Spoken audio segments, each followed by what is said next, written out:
আপনারা শুনছেন the dark horse's. আজকের গল্প ইচ্ছেরা আজ মেলেছে ডানা। গল্পটি লিখেছেন লেখিকা চম্পা চক্রবর্তী। আপনাদের সঙ্গে আমি রয়েছি আরজে সার্থক, এবং আপনাদের সঙ্গে আমি রয়েছি আরজে অয়ন্তিকা। সিজন 1, পর্ব 4।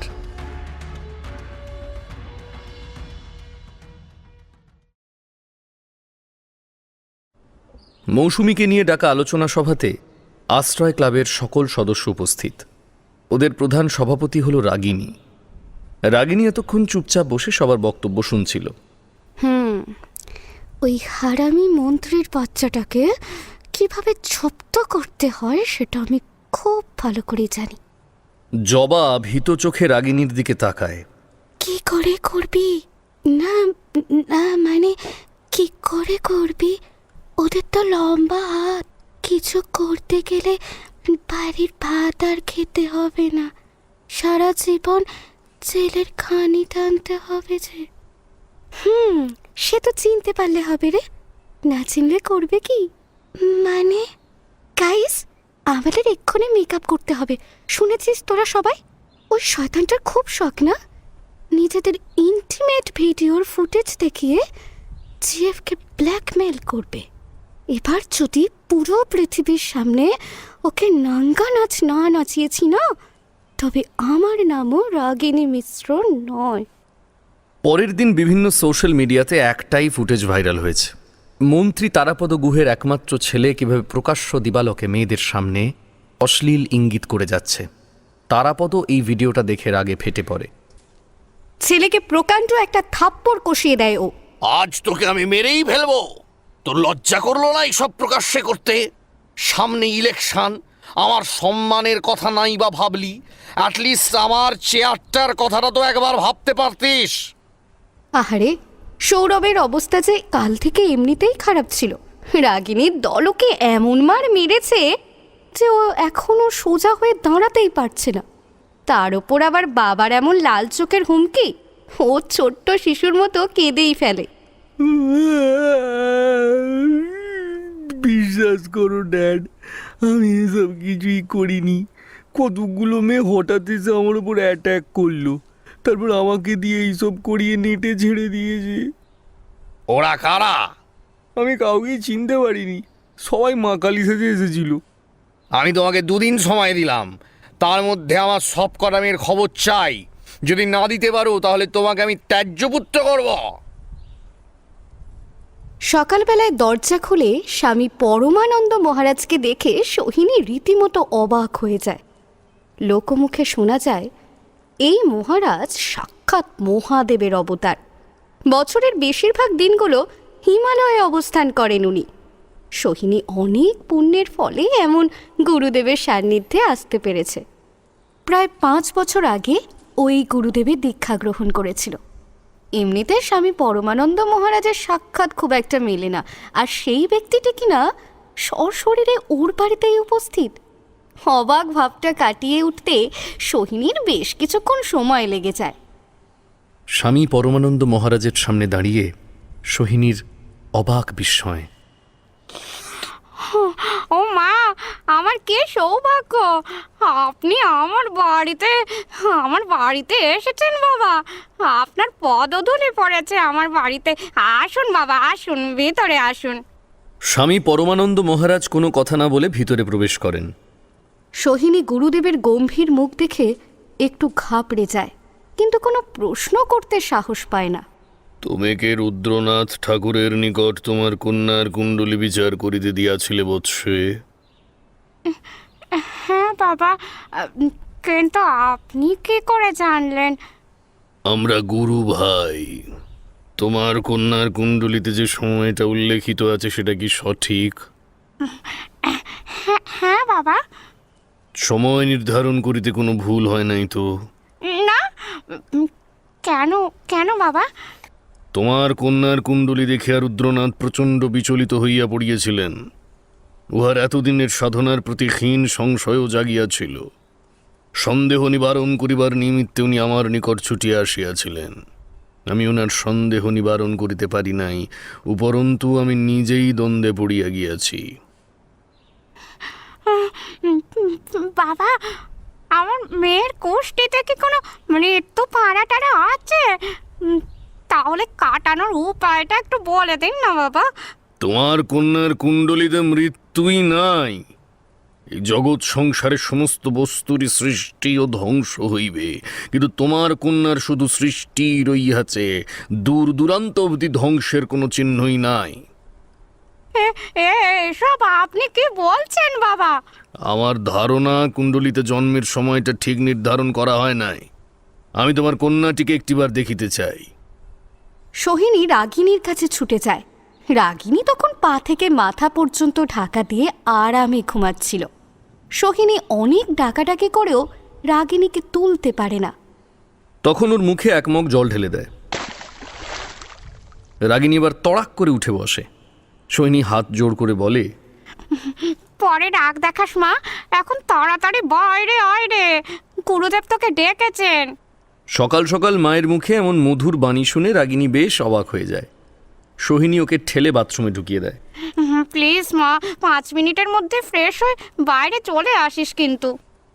এর প্রায় 1 ঘন্টা পর রাগিনী বাথরুম থেকে বেরোয়। সোহিনীর রাগ উঠলেও গুরুদেবের সামনে মেয়েকে কিছু বলতে পারে না। স্বামী পরমানন্দ মহারাজ শান্ত, অথচ গুরুগম্ভীর স্বরে ওকে কাছে ডাকে। রাগিনী বেজার মুখে ওর পাশে এসে বসে। আতশ কাঁচ দিয়ে ও রাগিনীর হাতটাকে অনেকক্ষণ ধরে দেখে, আর তারপর সেটাকে আবার কপালের সামনেও তুলে ধরে। কুণ্ডলিতে কোনো ভুল নাই। সমস্ত বাবা মাই চায় তাদের সন্তান ভালো থাকুক। কিন্তু এমন আশ্চর্য ধরনের বিচার শুনে সোহিনী অবাক না হয়ে পারে না। এটা কি করে সম্ভব? আপনার কোনো ভুল? আমার গণনা কদাচিৎ ভুল হইতে পারি না বৎস। রাগিনী মুখে কিছু বলতে না পারলেও ভিতরে ভিতরে ভীষণ রেগে যায়। বুঝতে পারলে? ভগবান, সালা গাঁজা খেয়ে এসে ঢপ মারার জায়গা পায়নি। গঞ্জিকা সেবন করিলেই যে ঢপ মারিতে হইবে এমন কোনো কথা নেই বৎস। স্বয়ং মহাদেবও গঞ্জিকা সেবন করিতেন, অথচ উনি সকলের ঊর্ধ্বে বিরাজ করেন। আশ্চর্য ব্যাপার। রাগিনী থতমত খেয়ে যায়। বলছিলাম কি, আপনি আমার মনের কথা কি করে জানলেন?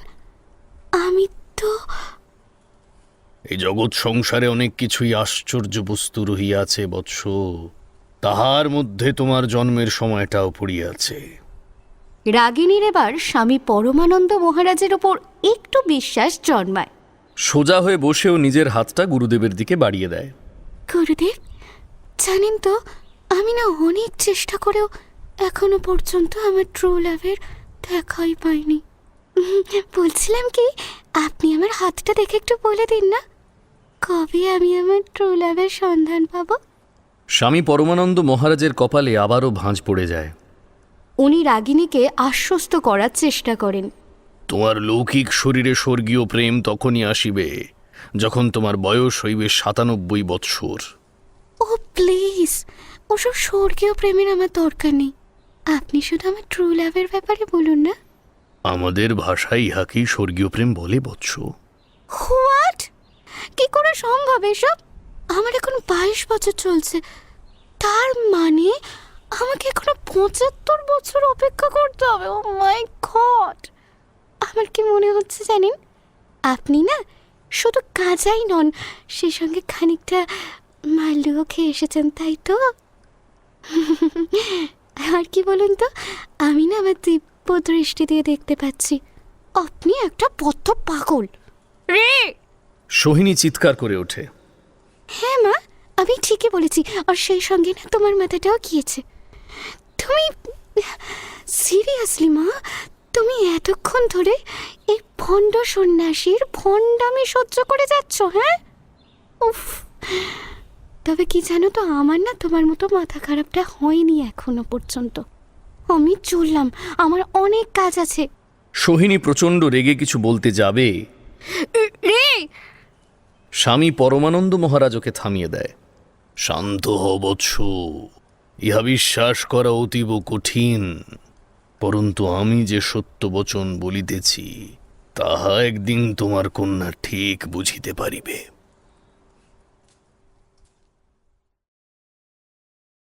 বিতানকে দুদিন দেখতে না পেয়ে নক্ষত্র গবেষণা কেন্দ্রের বিশিষ্ট বৈজ্ঞানিকগণ ওর বাড়িতে এসে উপস্থিত হয়। সপ্তস্বরা এখন খুব ব্যস্ত। জোনাল অবশ্য অনেকবার আপত্তি করেছিল, কিন্তু সপ্তস্বরা ওদের কাউকে না খাইয়ে ছাড়বে না। রান্নাঘরে ওকে সাহায্য করার জন্য রয়েছে সারিন্দা ও মোহিনী। তবে সপ্তস্বরার ওদের সাহায্যের খুব একটা প্রয়োজন পড়ছে না। আসলে ও ওর মেয়ে এবং হবু বৌমাকে ভালো করেই চেনে। ওদের ওপর কোনো কাজের দায়িত্ব দেওয়া মানে নিজের কাজ নিজেই বাড়িয়ে দেওয়া। মাঝে মাঝেই রান্নাঘর থেকে সারিন্দার হাসির শব্দ ভেসে আসছে। লিওন যতবার ওই মিষ্টি কণ্ঠস্বর শুনতে পাচ্ছে ওর ঠোঁট জোড়া হেসে উঠছে। এদিকে নিখিল যতবার লিওনের হাসি মুখ দেখছে নিজের অনুভূতিগুলোকে আটকে রাখা ওর পক্ষে বেশ মুশকিল হয়ে পড়ছে। যদি সম্ভব হতো এক্ষুনি লিওনের সিগারেট খাওয়া শুষ্ক ঠোঁট দুটোকে শুষে নিত। খাওয়ার টেবিলে সারিন্দার সঙ্গে লিওনের অতিরিক্ত সান্নিধ্য দেখে নিখিল ভিতরে ভিতরে খুব রেগে যায়। ইচ্ছে করে কিছুটা খাবার ও লিওনের প্যান্টে ঢেলে দেয়। তাতে উল্টো ফল হয়। সপ্তস্বরা সারিন্দাকে বলে লিওনকে সাহায্য করার জন্য। সারিন্দা লিওনকে বাথরুমটা দেখিয়ে দিয়ে চলেই আসছিল। তখনই লিওন ওকে পিছন থেকে ডাকে। Excuse me. সারিন্দা লিওনের দিকে তাকায়। ওর কাজলা কালো চোখের মধ্যে লিওন যে হারিয়ে যায়। কি জন্য যে ও সারিন্দাকে ডেকেছে সেটাই এখন মনে করতে পারছে না। কিছু বলবেন? না মানে হ্যাঁ মানে না মানে হ্যাঁ, কি বলুন তো? নিজেকে স্বাভাবিক করার চেষ্টা করেও লিওন মাথাটা দুদিকে হালকা ঝাঁকিয়ে নেয়, তবে কোনো উত্তর দিতে পারে না। লিওন দেখে এবার কিছু না বললেই নয়, তাই প্রয়োজনের তুলনায় একটু বেশি ঠোঁটটা চওড়া করে ফেলে। তারপর সেইভাবেই সারিন্দাকে প্রশ্ন করে বসে। আপনি বোটানি নিয়ে পড়ছেন? কেন, আপনি বুঝি জানেন না? আমার যতদূর মনে পড়ছে আপনি তো গতবারেও আমাকে এটাই জিজ্ঞাসা করেছিলেন। অ্যাকচুয়ালি আমি মানে আমার একটু ভুলে যাওয়ার রোগ আছে। আচ্ছা, তাহলে আপনি এত বড় সায়েন্টিস্ট হলেন কি করে? না মানে আমাদের ওই শুধুই না মানে, আচ্ছা আমাকে একটা কথা বলবেন, এই না মানেটা কি বিশেষ ধরনের কোনো সাংকেতিক শব্দ আপনাদের অভিধানে? না মানে আমি কিন্তু এরকম সাংকেতিক শব্দের মানে ঠিক বুঝি না। আপনার সত্যি যদি আমাকে কিছু বলার থাকে না, সেটা তাহলে আমাকে স্পষ্ট করে একটু বলুন। লিওনের এখন নিজের উপর খুব রাগ হচ্ছে। লোকে যে কিভাবে প্রেম করে কে জানে, মেয়েদের ইমপ্রেস করার মতো দুটো শব্দও খুঁজে পাচ্ছি না। আলেকজান্ডার, না না না, নিউটন, ধৌসালা, প্রেমের কবিতা যে কোন কবি লিখেছিলেন তার নামটাই মনে করতে পারছি না। মনে হচ্ছে আব্রাহাম লিঙ্কন লিখেছিলেন। আজ বাড়িতে গিয়ে ইতিহাসের না না ভূগোলের বইটা খুলে বসতে হবে। এরই মধ্যে আবার নিখিলও ওখানে এসে হাজির হয়েছে। তোর কি যে করি বুঝতে, এই আবার কোত্থেকে এলো? আপনিও খেতে খেতে উঠে এসেছেন? আপনার আবার কি হলো? আমার প্যান্টেও খাবার পড়েছি। ও মা, আপনাদের দুজনের কি মিল! যখন যা হচ্ছে আপনাদের সঙ্গে সব একসাথে হচ্ছে, তাই না? মনে আছে গতবারের ঘটনাটা? আপনারা দুজনেই সুইমিং পুলে পড়ে গিয়েছিলেন। আবার ওই ঘটনাটা ব্রেকফাস্টের সময় আপনাদের দুজনের গলাতেই খাবার আটকে গিয়েছিল। এখন আবার প্যান্টে খাবার পড়েছে। আমার কি মনে হয় জানেন, আপনারা এক কাজ করুন, দুজনে একসঙ্গে বাথরুমে ঢুকে যান, তারপর না হয় প্যান্টটা পরিষ্কার করে ফেলুন। আমার তো এখনো খাওয়া শেষ হয়নি, আমি খেতে চললুম। সারিন্দা ওদের কাছ থেকে চলে যায়। মেয়েটি বেরিয়ে যেতেই নিখিল নির্লজ্জের মতো দাঁতগুলো বের করে ফেলে। চলো তোমার এই প্যান্টটা ধুইয়ে দিই। লিওন তো এমনিতেই রেগেছিল, তারপর আবার এই ধরনের কথা শুনে ও তো তেলে বেগুনে জ্বলে ওঠে। আমি 2 বছরের শিশু নই, আমার প্যান্ট আমি নিজেই ধুতে পারবো। অতই যদি তোর প্যান্ট ধোয়ার শখ হয়েছে তাহলে ধোবি ঘাটে চলে যা, সেখানে অনেকের প্যান্ট পেয়ে যাবি। লোকের প্যান্ট কেন ধুতে যাও? তোমারটা ধুতে। লিওন ওর জামার কলারটা চেপে ধরলে ও সঙ্গে সঙ্গেই থেমে যায়। লিসন, আমি তোকে লাস্ট ওয়ার্নিং দিচ্ছি, এরপরেও তুই যদি আমার পিছন পেছন ঘুরিস বা আমার উল্টো পাল্টা জায়গায় হাত দিস, তাহলে তোর পেনিস কেটে তোর হাতে ধরিয়ে দেবো। লিওন বাথরুমে ঢুকে সশব্দে দরজাটা বন্ধ করে দেয়। নিখিল লিওনের রাগটা বেশ ভালো মতোই উপভোগ করে। কেন জানে না, সব অবস্থাতেই ওর যেন লিওনকে এখন খুব মিষ্টি লাগে। ওটা কাটতে হলে তো তোমাকে আবার পেনিসে হাত দিতে হবে। উফ, ওই ভাবতেই পারছি না তুমি আমার ওখানে হাত দেবে বলছো। হ্যাঁ, তোমার হাতের ছোঁয়া পেলে আমার জীবন ধন্য হয়ে যাবে। আমি সেই দিনটার জন্য অপেক্ষা করে বসে আছি।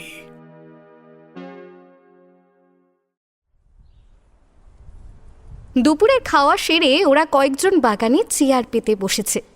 লিওন সবার থেকে একটু দূরে গিয়ে ফোনে যেন কী সব দেখছে, আর নিখিল এক দৃষ্টিতে ওর দিকেই চেয়ে আছে। তোমার শরীর এখন কেমন আছে বিতান? আজ সকাল থেকে কতবার আপনি এই কথাটা বলেছেন আপনি জানেন? আপনারা কি আমাকে সত্যি এবার সত্যি সত্যি অসুস্থ করে দেবেন? আমি কিন্তু আর আপনাদের কথা শুনছি না। কাল থেকে আমি ল্যাবে যাব। আর কিছুদিন? আপনি আমার গুরুজন, আপনাকে শ্রদ্ধা করি। প্লিজ আমাকে আপনার অবাধ্য হতে বাধ্য করবেন না। জোনাল হালকা হাসে। আচ্ছা বাবা, আচ্ছা, এবার আর বাধা দেব না। সত্যি তোমাকে দেখছি কোনো অবস্থাতেই কাজ থেকে দূরে রাখা যাবে না।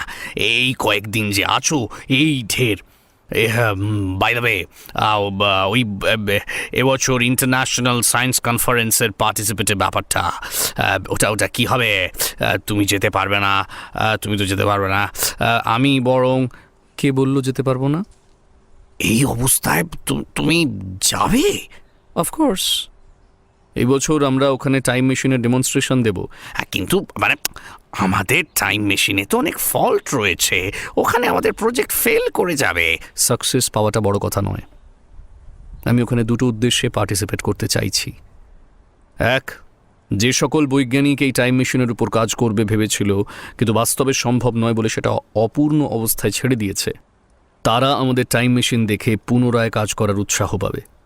আর 2 নম্বর হলো, আমাদের টাইম মেশিনের যে ফল্টগুলো রয়েছে, বলা তো যায় না, ওখানে কনফেস করার পর কোনো সায়েন্টিস্টের সহযোগিতায় সেটা হয়তো দূর হয়ে গেল। না, আপনি আর দেরি করবেন না। লিওনকে দিয়ে তাড়াতাড়ি আমাদের স্টকহোম যাওয়ার টিকিটগুলো কেটে ফেলার ব্যবস্থা করুন।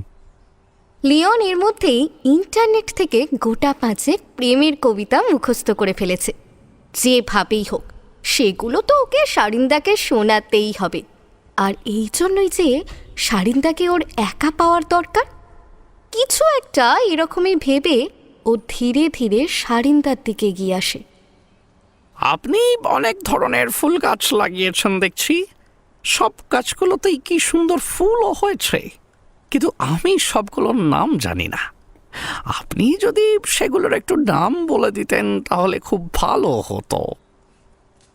শারিন্দার কাছে কেউ যদি ওর ফুল গাছের প্রশংসা করে তাতে মেয়েটা খুব খুশি হয়ে যায়। ও তৎক্ষণাৎ লিওনের কথায় রাজি হয়ে যায়। তবে নিখিল এখন আর ওদেরকে হালকাভাবে নিচ্ছে না। ওর মনে ঘোর সন্দেহ জেগে উঠেছে। এত সহজে যে নিজের প্রেমকে অন্যের হাতে তুলে দিতে ও মোটেই রাজি না। নিখিলও শারিন্দার কাছে একই রকম প্রস্তাব রাখে। ওর কাণ্ডে লিওন ভিতরে ভিতরে প্রচণ্ড রেগে যায়। এই ট্রেটারের বাচ্চাটা কোনোদিন শুধরবে না। এবার সত্যি সত্যি আমি ওর পেনিস কেটে দেব।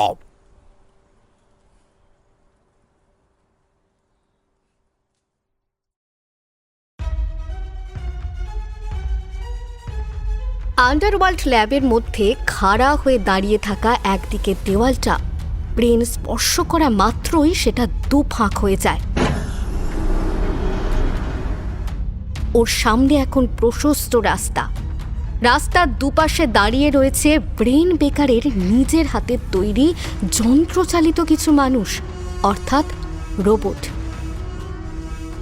কিছুটা যাওয়ার পরই একটা লোহার দরজা পড়ে।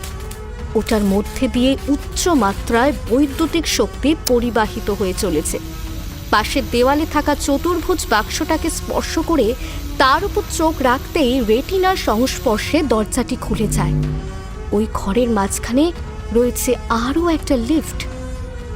ব্রেন ও ছেলেকে নিয়ে লিফটের মধ্যে প্রবেশ করে। লিফটটি চলার কয়েক মিলি সেকেন্ড পরেই আবার থেমেও যায়। ব্রেনোর সমস্ত শরীরটা বিদ্যুৎ কুপরিবাহী কঠিন আবরণ দিয়ে ভালোভাবে ঢেকে নেয়। তারপর একটা ছোট ঘরে প্রবেশ করে। এই ঘরটাই হলো আন্ডারওয়ার্ল্ড ল্যাবের নিয়ন্ত্রণ কক্ষ। পুরো ল্যাব জুড়ে যেসব যন্ত্রপাতি বসানো আছে তার প্রত্যেকটির সঙ্গে সংযুক্ত বোতাম এই ঘরটিতে রয়েছে। এই বোতামগুলোকে ওঠানো এবং নামানোর মাধ্যমে বিভিন্ন কার্য সম্পাদন করা হয়ে থাকে। ব্রেন সমস্ত যন্ত্রপাতিগুলো ভালোভাবে পরীক্ষা করে ওখান থেকে বেরিয়ে পাশের বড় ঘরটাতে চলে যায়। এখানে যারা কাজ করে তারা ব্রেন বেকারের খুব বিশ্বস্ত লোক। শুধু তাই নয়, একজন এক একটি বিশেষ গুণের অধিকারী। কেউ ইঞ্জিনিয়ার, কেউ সায়েন্টিস্ট, কেউ ডাক্তার, কেউ বা নামকরা হ্যাকার। এই ঘরেই বন্দি আছে ব্রেন বেকারের অপহরণ করে নিয়ে আসা বৈজ্ঞানিকেরা। ওরা এখন ব্রেন বেকারের তৈরি উন্নত প্রযুক্তিশীল যন্ত্রপাতির দ্বারা নিয়ন্ত্রিত একটি পুতুল মাত্র। ওদের মস্তিষ্ক বাদে শরীরের সমস্ত অংশ ওষুধের সাহায্যে অসাড় করে দেওয়া হয়েছে।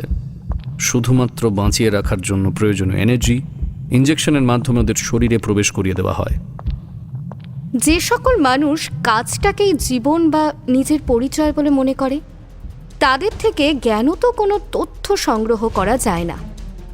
ওতে যদি ওদের প্রাণও চলে যায় তাতেও তারা রাজি আছে। আসলে এই সব লোকেদের কাছ থেকে কিভাবে কথা আদায় করতে হয় ব্রেন সেটা খুব ভালো করে জানে। সেই জন্যই ও এই আন্ডারওয়ার্ল্ড ল্যাবরেটরি তৈরি করেছে। এই বিষয়ে ওকে সাহায্য করেছে কোস্টানিকা বৈজ্ঞানিক রাইটেন। গত কয়েক মাস ধরেই রাইটেন প্রায় নাওয়া খাওয়া ভুলে থটস রিডার যন্ত্রের সাহায্যে অন্যের চিন্তা শক্তিগুলোকে বোঝার চেষ্টা করে চলেছে। এই থটস রিডার যন্ত্রটি ব্রেন বেকার নিজের হাতে তৈরি করেছে। এই যন্ত্রটির আশ্চর্য রকম ক্ষমতা। এটি মূলত 6 ফুট উচ্চতা বিশিষ্ট কিছু রোবটিক মানুষের মতো দেখতে। সামনের দিকে ক্যামেরার মতো একটি আলোকচিত্রগ্রাহী যন্ত্র বসানো আছে। বোতাম টিপলে ওটা থেকে তীব্র আলোকরশ্মি বিচ্ছুরিত হয়।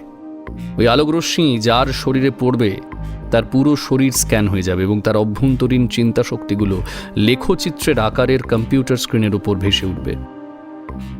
ব্রেন বেকার রাইডেনকে জিজ্ঞাসা করে তার কাজ কত দূর এগিয়েছে। রাইডেন মানুষটি বড়ই অদ্ভুত। ভাঙা ভাঙা বাংলা বলে। ওর বলাই বাংলা বুঝতে সবাইকে রীতিমতো বেগ পেতে হয়, কিন্তু তাও বাংলা বলা ছাড়বে না। যতই হোক সে এখন পশ্চিমবঙ্গে আছে। পশ্চিমবঙ্গে থেকে বাংলা না বলে যদি অন্য কোনো ভাষায় কথা বলা হয় তাহলে নাকি ওর নিজের অজ্ঞতা প্রকাশ পায়। রাইডেন যখন যেখানে যায় সেখানের স্থানীয় ভাষায় কথা বলার চেষ্টা করে। ওর এই 45 বছর বয়সে যে কত দেশের ভাষা আয়ত্ত করেছে তার কোনো ইয়ত্তা নেই। ব্রেন বেকারের প্রশ্নের উত্তরটা রাইটেন কিছুটা টেনে দেয়। আমাদের থটস রিডের যন্ত্রটা কাজ করা শুরু করে দিয়েছে স্যার। ইতিমধ্যে 2 জন বৈজ্ঞানিকের চিন্তা শক্তি আমার আয়ত্তে চলে এসেছে। সে কি? কবে বুঝতে পারলে? আমাকে জানাওনি কেন?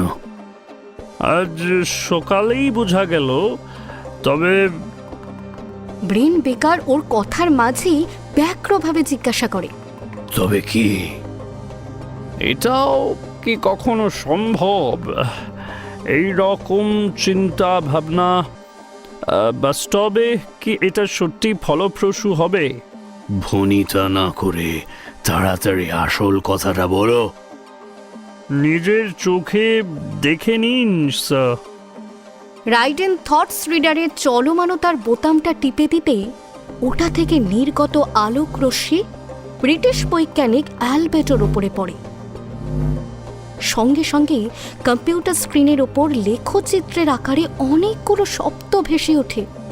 ওইগুলোকে একত্রিত করলে এটাই দাঁড়ায় যে অধ্যাপক অ্যালবেটো গিরগিটি নিয়ে গবেষণা করছিল। গিরগিটির রং পরিবর্তনের ব্যাপারটা অ্যালবেডোর মস্তিষ্কে গভীরভাবে প্রভাব ফেলেছিল। গিরগিটির মতো কি মানুষও তার রূপ পরিবর্তন করতে পারবে? সাধারণত মানুষ প্লাস্টিক সার্জারি বা মেকআপ ছাড়া নিজের বাহ্যিক চেহারার কোনো পরিবর্তন করতে পারে না। অ্যালবেডো তখন ভাবতে থাকে এই গিরগিটির সহায়তায় কি মানুষের মধ্যে কোনো পরিবর্তন আনা সম্ভব হবে। 11 বছর ধরেও নানান প্রজাতির গিরগিটি সংগ্রহ করে তারপর তাদের শরীর থেকে রস নিঃসরণ করে তাতে বিভিন্ন রকম রাসায়নিক পদার্থ মিশিয়ে এমন এক সিরাম তৈরি করেছে যেটা মানুষের শরীরে প্রবেশ করলে কয়েক ঘন্টার মধ্যে তার রূপ পাল্টে যাবে। এমনকি ওই সিরাম যে কোনো ক্ষতস্থানকে মুহূর্তের মধ্যে সারিয়ে দিতে পারবে। অর্থাৎ এর দ্বারা চিকিৎসা স্বাস্থ্যেও অভাবনীয় সাফল্য আসতে পারে।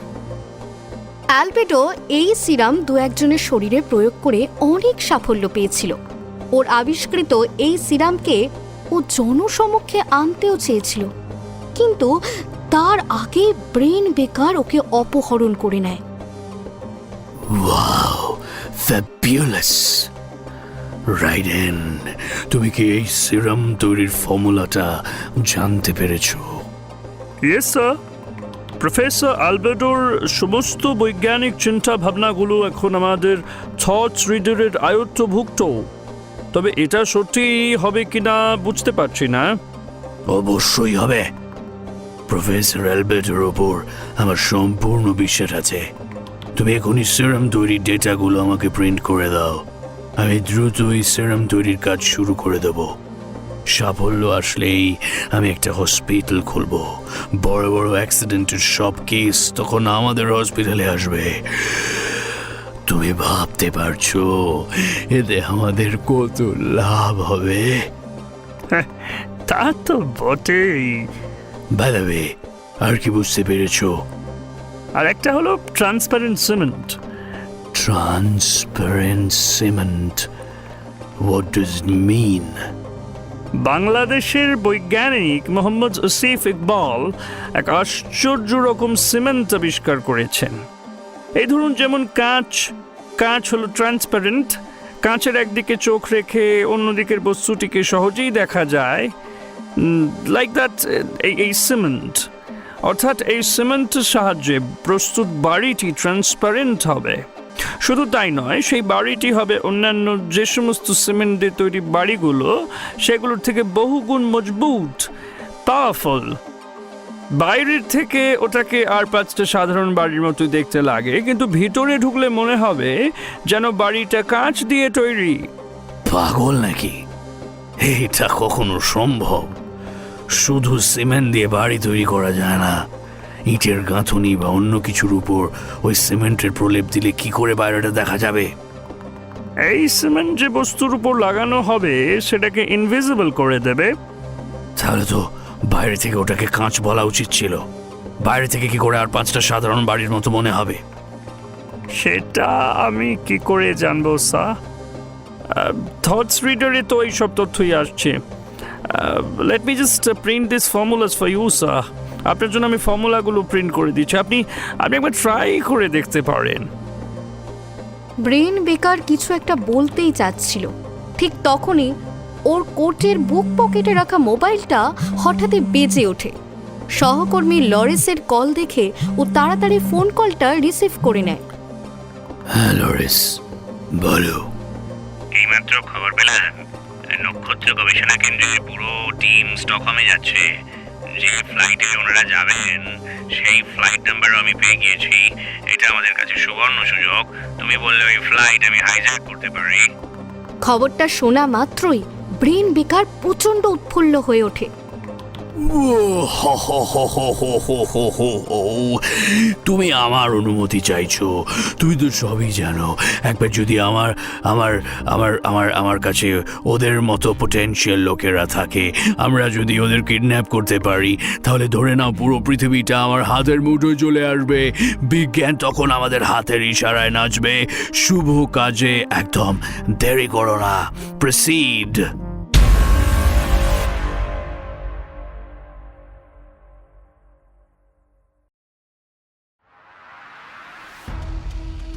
গল্পের পরবর্তী পর্ব শোনার জন্য অবশ্যই দ্য ডার্ক হর্সেস এই চ্যানেলটিকে সাবস্ক্রাইব করে রাখবেন আর বেল আইকনটা প্রেস করে রাখুন।